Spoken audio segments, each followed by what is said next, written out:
Hello everyone, welcome to Jenit education. My name is Pratiksha Tamrakar और हम कर रहे थे क्लास 11th का first chapter chemistry, some basic concepts of chemistry, जिसके प्रीवियस लेक्चर में हमने देखा था कि मॉलिक्यूलर फार्मूला और एम्पेरिकल फार्मूला क्या होता है, और उसमें बाद हमने देखा था कि एम्पेरिकल फार्मूला किसी भी कंपाउंड का कैसे कैलकुलेट किया जाता है। तो आज के इस वीडियो में हम देखने वाले हैं कि हमने एम्पेरिकल तो कैलकुलेट कर लिया, बट आज हम क्या देखने वाले हैं इस वीडियो में कि किसी भी कंपाउंड का जो मॉलिक्यूलर फार्मूला होता है उसे कैसे कैलकुलेट किया जाता है। तो अगर आपको ये जानना है कि एम्पेरिकल और मॉलिक्यूलर क्या होता है, मॉलिक्यूलर फार्मूला क्या होता है, तो आप प्लीज़ प्रीवियस वीडियो को देखिएगा। ठीक है, तो हम स्टार्ट करते हैं मॉलिक्यूलर फार्मूला कैसे कैलकुलेट किया जाता है। तो सबसे पहले तो हम रिमाइंड कर लेते हैं कि रिवीजन कर लेते हैं कि मॉलिक्यूलर फार्मूला होता क्या है। तो मॉलिक्यूलर फार्मूला भी एक टाइप का केमिकल फार्मूला ही है। मॉलिक्यूलर फार्मूला केमिकल फार्मूला ही होता है कंपाउंड का, जो कि उसका ट्रू फार्मूला होता है, और वो क्या रिप्रेजेंट करता है, actual number of atoms of various elements present in one mole of compound. Okay, तो कंपाउंड के 1 मोल में जितने भी एलिमेंट्स है उनके एक्चुअल नंबर ऑफ एटम्स जो प्रेजेंट होते हैं उसको कौन प्रेजेंट करता है, कौन रिप्रेजेंट करता है, मॉलिक्यूलर फार्मूला रिप्रेजेंट करता है। जैसे वाटर में कितने, वाटर में 2 एलिमेंट्स हैं, हाइड्रोजन और ऑक्सीजन, और उसका फार्मूला क्या होता है, H2O। तो ये H2O क्या हो जाएगा, उस वाटर का मॉलिक्यूलर फार्मूला हो जाएगा। इसी तरह से हम ग्लूकोज ले लेते हैं। ग्लूकोज में क्या होता है, C6H12O6, ये फार्मूला होता है उसका। ठीक है, तो यहाँ कार्बन के कितने नंबर है, 6 कार्बन है, 12 हाइड्रोजन और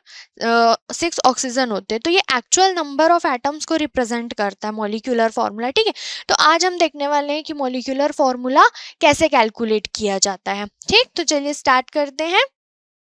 तो मॉलिक्यूलर फार्मूला कैलकुलेट करने के लिए भी कुछ स्टेप्स होते हैं जिनको हमको फॉलो करने पड़ते हैं। तो सबसे पहला स्टेप तो यही होता है कि उसका एम्पेरिकल फार्मूला कैलकुलेट करना पड़ता है। तो अगर आप एम्पेरिकल फार्मूला कैलकुलेट करना चाहते हैं तो प्लीज़ प्रीवियस वीडियो देखिएगा, उसमें आप बहुत अच्छे से डिस्क्राइब किया गया है कि कैसे किसी कंपाउंड के लिए हम एम्पेरिकल फार्मूला कैलकुलेट करते हैं। ठीक, तो पहला स्टेप तो हमारा क्या होता है, एम्पेरिकल फार्मूला। ठीक है, हमें अगर मॉलिक्यूलर फार्मूला कैलकुलेट करना है तो हमें 2 चीज़ चाहिए होती है। एक तो एम्पेरिकल फार्मूला चाहिए होता है उस कंपाउंड का, और सेकंड उस कंपाउंड का हमें मॉलिक्यूलर मास चाहिए होता है। ठीक, तो first two things, empirical formula and molecular mass is required. Okay, तो उसके बाद हम स्टेप्स करते हैं। सबसे पहला स्टेप होता है कैलकुलेशन ऑफ एम्पेरिकल फार्मूला, जो कि हमने प्रीवियस वीडियो में कर लिया था कैसे करते हैं। फिर नेक्स्ट है calculation of empirical formula mass by adding the atomic masses of all the atoms present in empirical formula. तो फर्स्ट स्टेप क्या है मॉलिक्यूलर फार्मूला कैलकुलेट करने का,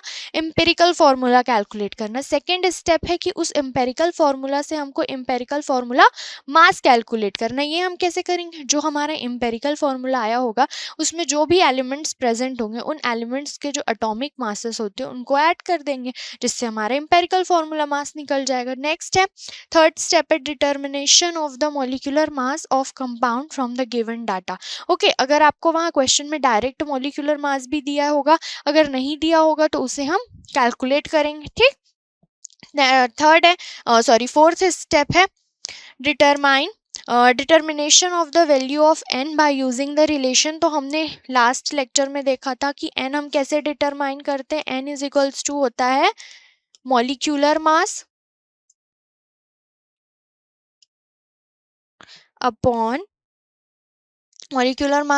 एम्पेरिकल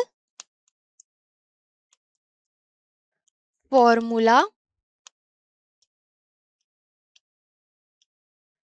मास। ठीक है, तो हम n किस रिलेशन से निकालते हैं, हमें मॉलिक्यूलर मास पता चल जाएगा स्टेप 3 से, एम्पेरिकल फार्मूला मास हमें पता चल जाएगा स्टेप 2 से।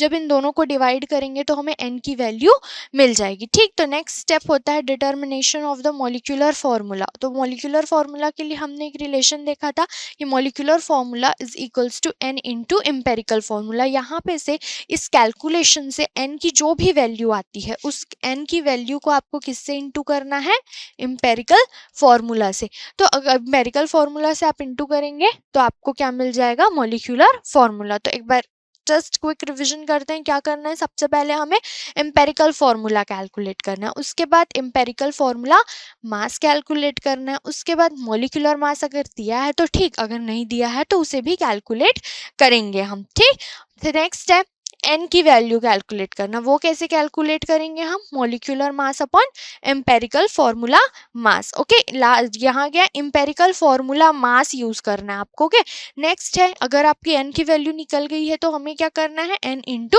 एम्पेरिकल फॉर्मूला मास करेंगे हम। ठीक, तो आपको ये स्टेप समझ आ गया। चलिए एक क्वेश्चन करते हैं हम।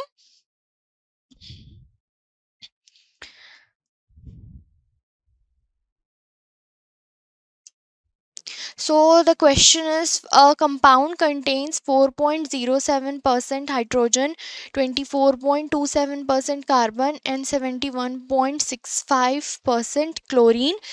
इट्स मॉलिक्यूलर मास, मैंने बोला था ना कि आपको क्वेश्चन में मॉलिक्यूलर मास गिवन भी हो सकता है और नहीं दिया होगा तो हम उसे कैलकुलेट करेंगे। ठीक, तो देखिए यहाँ पे मॉलिक्यूलर मास दिया हुआ है। What are its empirical and molecular formula? तो आपको इस क्वेश्चन में एम्पेरिकल फॉर्मूला और मॉलिक्यूलर फॉर्मूला दोनों ही कैलकुलेट करने हैं। तो सबसे पहला स्टेप हम करते हैं, एम्पेरिकल फॉर्मूला कैलकुलेट करते हैं। ओके, तो स्टेप 1, कैलकुलेशन ऑफ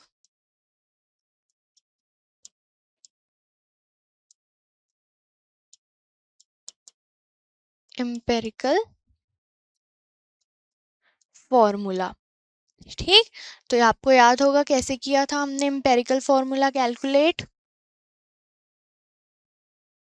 फर्स्ट देखिए कौन कौन से एलिमेंट प्रेजेंट है। फर्स्ट बॉक्स एलिमेंट का, सेकेंड उनके मासेस का परसेंटेज बाय मास, जो उनके मासेस है वो। नेक्स्ट एटॉमिक मास। ठीक, एटॉमिक मास के बाद क्या कैलकुलेट करते हैं हम? Number of moles. Number of moles calculate करने के बाद हम करते हैं calculate simple molar ratio. Okay, तो सिंपल मोलर रेशियो के बाद हम कैलकुलेट करते हैं simple ratio. Simple ratio. Okay, तो चलिए देखते हैं कौन कौन से एलिमेंट है हमारे पास। पहला एलिमेंट कौन है? 4.07% हाइड्रोजन। ओके, और कौन है? 24.27% कार्बन। तो हम पहले कार्बन ले लेते हैं। कार्बन परसेंटेज कितना है उसका? 24.27%। तो उसी को हम कैसा 100 ग्राम ले लेते हैं, अज्यूम कर लेते हैं कि कोई जो कंपाउंड होगा वो 100 ग्राम होगा, 100% होगा। तो उस 100% में 24.27% कौन है? कार्बन। कार्बन प्रेजेंट है, तो वो ग्राम्स में भी कितना हो जाएगा? 24.27 ग्राम। 24.27। ओके, एटॉमिक मास क्या होता है कार्बन का? 12। ठीक, फिर कौन प्रेजेंट है? हाइड्रोजन। हाइड्रोजन कितना है? 4.07। उसका मास कितना होता है? 1। नेक्स्ट है क्लोरीन। क्लोरीन कितना प्रेजेंट है? 71.65।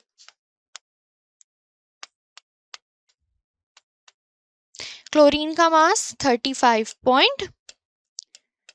अब हमें क्या कैलकुलेट करना है? Number of moles. तो मोल्स कैसे कैलकुलेट करते हैं? Given mass upon atomic mass. तो 24.27 अपॉन 12। तो देखिए ये 2 टाइम्स में चले जाएगा, तो 2.02। ठीक, 2.02 टाइम्स में, और ये 4.07 डिवाइडेड बाय 1। तो ये कितने टाइम्स में? 4.07 टाइम्स में। फिर नेक्स्ट है 71.65 अपॉन 35.5। तो यहाँ पे देखिए 35 का ये 70 जस्ट डबल, तो ये भी 2.02। देखिए अब सिंपल मोलर रेशियो कैसे फाइंड किया जाता है कि जिनमें से नंबर ऑफ मोल्स में से जो भी सबसे छोटा नंबर होता है उसमें से सारे जो नंबर्स आए हुए होते हैं उनको डिवाइड कर देना होता है। ठीक, तो उससे हमें क्या मिलता है? Simple molar ratio. जैसे यहाँ पर सबसे छोटा कौन सा है? 2.02। तो हम उससे 2.02 से सभी नंबर्स जो सभी मोल्स आए हैं जितने तीनों एलिमेंट्स के लिए उसको डिवाइड कर देंगे। तो ये कितना आ गया? 1। 4.07 को भी आप डिवाइड करेंगे 2.02 से, तो हम अप्रॉक्स 1 ले लेते हैं क्योंकि 2 2 4 हो जाएगा। और इसके लिए हमने पढ़ा था कि उसके जो नियरेस्ट होल नंबर होता है उसमें हम ले लेते हैं, तो हमने 2 ले लिया। ओके, ठीक है उसे।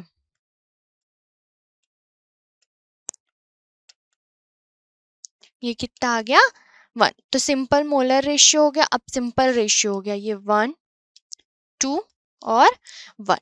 ठीक, लास्ट स्टेप क्या था इसमें? लास्ट स्टेप था एम्पेरिकल फॉर्मूला। एम्पेरिकल फॉर्मूला कैसे लिखते हैं? पहले जो एलिमेंट्स प्रेजेंट है उनके सिंबल्स लिखते हैं और ये फिर उनके जो राइट साइड पे होता है सबस्क्रिप्ट में, वहां सबस्क्रिप्ट में हम क्या लिखते हैं? जो सिंपल रेशियोज आए हुए हैं उनको लिखते हैं। कार्बन के लिए कितना आया रेशियो? 1, हाइड्रोजन के लिए 2 और क्लोरीन के लिए 1। तो ये 1 1 हम जनरली नहीं लिखते, तो एम्पेरिकल फॉर्मूला हमारा क्या हो जाएगा? CH2Cl। तो फाइनली हमारा एम्पेरिकल फॉर्मूला कैलकुलेट हो गया। तो एम्पेरिकल फॉर्मूला ऑफ कंपाउंड, ये कितना आ गया हमारा? CH2Cl। नेक्स्ट स्टेप क्या था? एम्पेरिकल फॉर्मूला मास कैलकुलेट करना। तो स्टेप 2 एम्पेरिकल फॉर्मूला मास। तो वो कैसे कैलकुलेट करेंगे? आपको कौन से मास यूज करने कैलकुलेट करने के लिए? जो एलिमेंट्स हैं उनके एटॉमिक मास यूज करने। आपको यहाँ पर जो मास गिवन है वो यूज नहीं करना है, ठीक है? तो हम जानते हैं कि कार्बन CH2Cl, तो कार्बन का मास कितना होता है? 12, 2 हाइड्रोजन्स तो 2 × 1, 1 क्लोरीन तो 35.5। तो देखिए कितना आ गया? 12 + 2 + 35.5। तो ये 0.5 5 2 7 2 9 और ये 4, तो 49.5 ग्राम आ गया हमारा एम्पेरिकल फॉर्मूला मास। नेक्स्ट थर्ड स्टेप हमने क्या देखा था? Molecular mass. ओके, स्टेप 3 था मॉलिक्यूलर मास।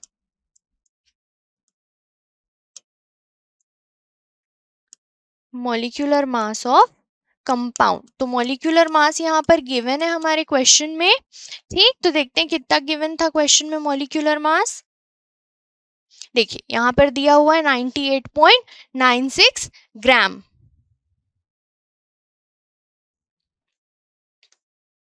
तो हम लिख देते हैं डायरेक्ट 98.96 ग्राम हमारा क्या है? मॉलिक्यूलर मास है। स्टेप 4 था, स्टेप 4 क्या था? Value of n. तो वैल्यू ऑफ एन कैसे कैलकुलेट करते हैं हम? मॉलिक्यूलर मास और molar mass. Okay, molecular mass upon molar upon empirical formula mass. Empirical formula mass. तो मॉलिक्यूलर मास हमारा कितना आया है? 98.96। एम्पेरिकल फॉर्मूला मास कितना है? 49.5। तो देखिए ये कितने टाइम्स में चले जाएगा? 1 टाइम्स और ये 2 टाइम्स में। तो हमारे पास n की वैल्यू कितनी आ गई? n = 2। लास्ट स्टेप क्या था? स्टेप 5। स्टेप 5 था हमारे पास molecular formula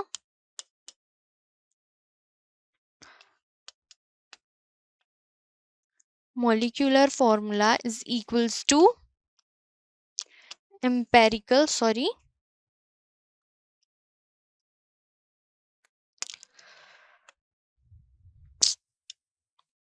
n into empirical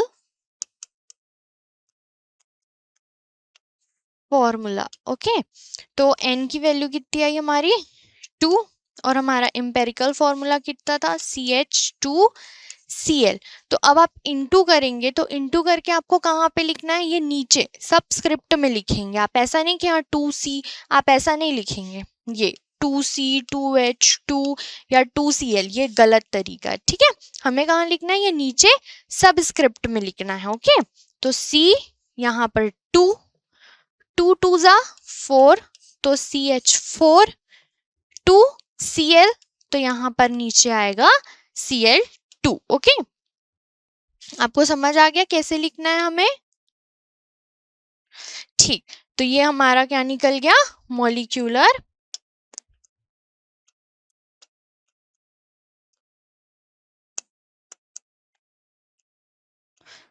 formula. Okay, तो हमारे जो कंपाउंड था, हमारा जो कंपाउंड है, उसका मॉलिक्यूलर फॉर्मूला कितना आ गया? C2H4Cl2। तो चलिए एक बार रिवीजन कर लेते हैं कि हमने देख लेते हैं कि हमने निकाला कैसे इसे शुरू से। ठीक,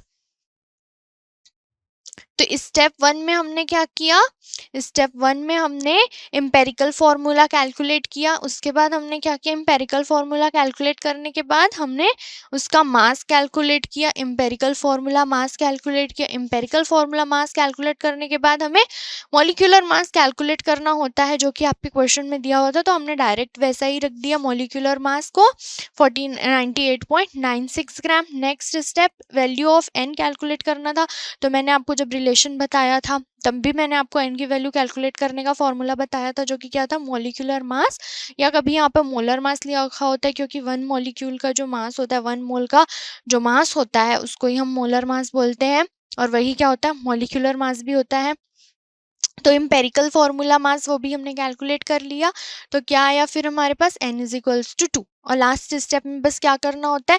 जो n की वैल्यू आई होती है उसको एम्पेरिकल फॉर्मूला से मल्टीप्लाई करना होता है। तो n into empirical formula. Okay, तो n इंटू हमने इंटू कर दिया हमने। तो यहाँ पे जो 2 का इंटू होगा वो यहाँ नीचे लिखा आएगा सबस्क्रिप्ट में। ओके, तो C2H4Cl2। तो आपको आई होप ये कैसे बना, मॉलिक्यूलर फॉर्मूला कैसे कैलकुलेट किया हमने, वो आपको समझ आ गया होगा।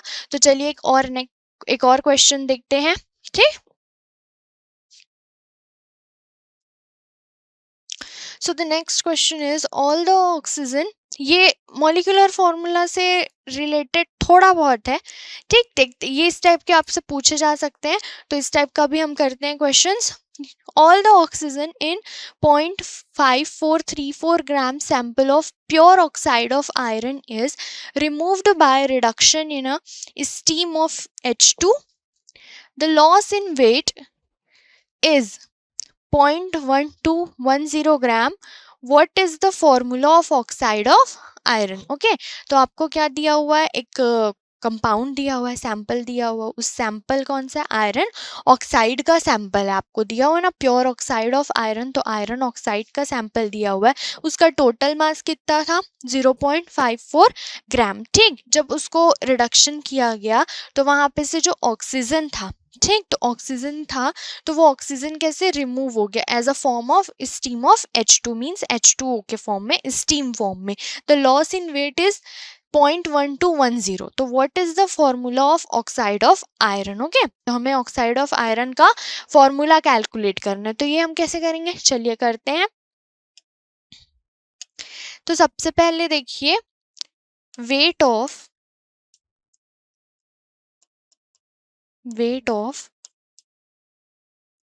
Iron oxide. तो आयरन ऑक्साइड का वेट कितना दिया हुआ है हमें? टोटल वेट 0.5434 ग्राम्स दिए हुए हैं।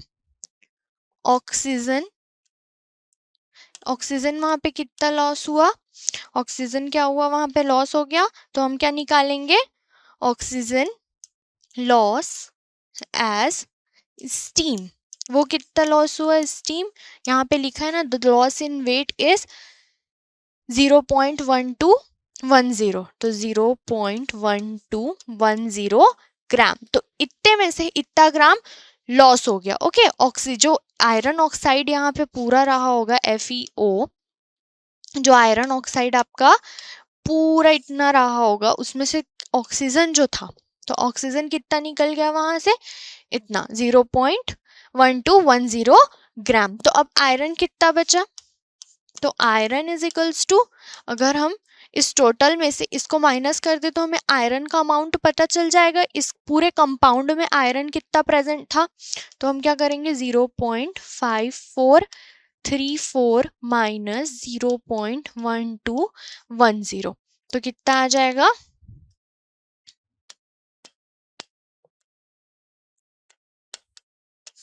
4 2 2 2 और ये 1, ये हमारे पास आ गया 0.4224 ग्राम आयरन आ गया। ठीक, तो अब हमारे पास जो पूरा सैंपल था उस पूरे सैंपल में आयरन का अमाउंट कितना था, 0.4224 ग्राम आयरन प्रेजेंट था। तो अब हम क्या निकालेंगे, उस सैंपल में आयरन का परसेंटेज कंपोजिशन निकालेंगे। तो परसेंटेज कंपोजिशन कैसे निकालते हैं, number of parts by mass of that element upon total mass. ठीक, तो यहाँ पर देखिए उस कंपाउंड में जो आयरन ऑक्साइड का कंपाउंड रहा था उसका टोटल मास कितना था, टोटल वेट कितना था, उसका टोटल वेट था 5434 ग्राम, उसका टोटल वेट था। उसमें से आयरन कितने ग्राम प्रेजेंट थे वहां पर, 0.4224 ग्राम आयरन प्रेजेंट थे। तो अब हम इनका परसेंटेज कंपोजिशन निकाल सकते हैं। अगर परसेंटेज कंपोजिशन पता चल गया तो उसके बाद हम फिर molecular formula, empirical formula calculate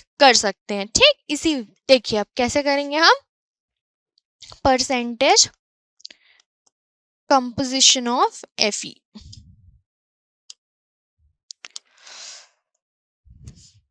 percentage composition of Fe। तो परसेंटेज कंपोजिशन ऑफ Fe क्या हो जाएगा, number of parts by mass of ferrous. तो नंबर ऑफ पार्ट्स कितने हैं, 0.4224 और टोटल मास कितना है इसका, 0.5434 इंटू 100। ओके, तो यहाँ पर देखिए जब हम कैलकुलेट करते हैं तो 4224 पॉइंट रिमूव कर दिया तो ये कितने टाइम्स में कट हो जाएगा, 2 से, 2 1 1 2 और ये 2 7 1 और फिर 7। ठीक, तो ये कितना आ जाएगा, 2 1 1 2 डिवाइडेड बाई 2 7 1 7 इंटू 100। तो जब हम इसे कैलकुलेट करेंगे तो आता है 0.7773 इंटू 100। तो ये आ जाएगा आपका 77.73 परसेंटेज आयरन। तो इस कंपाउंड में जो आयरन कितना प्रेजेंट था, 77.73%। तो ऑक्सीजन, कोई भी चीज़ हम 100% लेते तो 100% कंपाउंड में 100% जो सैंपल था उसमें आयरन कितना प्रेजेंट था, 77.73%। तो परसेंटेज ऑफ ऑक्सीजन निकाल सकते हैं, परसेंटेज ऑफ ऑक्सीजन।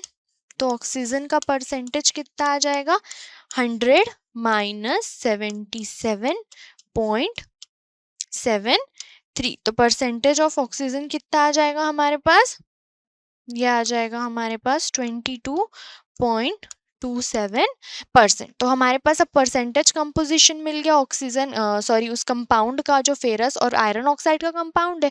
तो आयरन ऑक्साइड है तो वहाँ पर आयरन और ऑक्सीजन प्रेजेंट होगा। ठीक, तो उस आयरन ऑक्साइड में जो आयरन है वो कितना प्रेजेंट है, 77.73% प्रेजेंट है। और जो ऑक्सीजन है उसका हमने कैलकुलेट किया कि वो कितना है, 22.27% ऑक्सीजन है। तो चलिए अब इसका हम एम्पेरिकल फॉर्मूला कैलकुलेट करते हैं।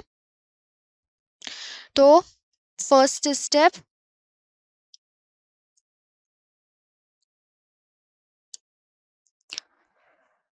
स्टेप है एलिमेंट, एलिमेंट के बाद percentage by mass,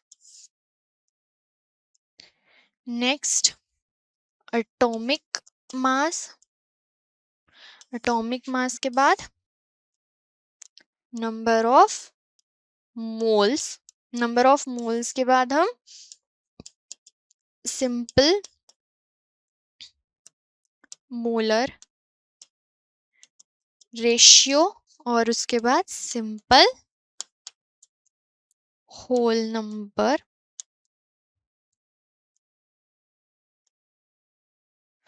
ratio. Okay, ये कैलकुलेट करना है हमें।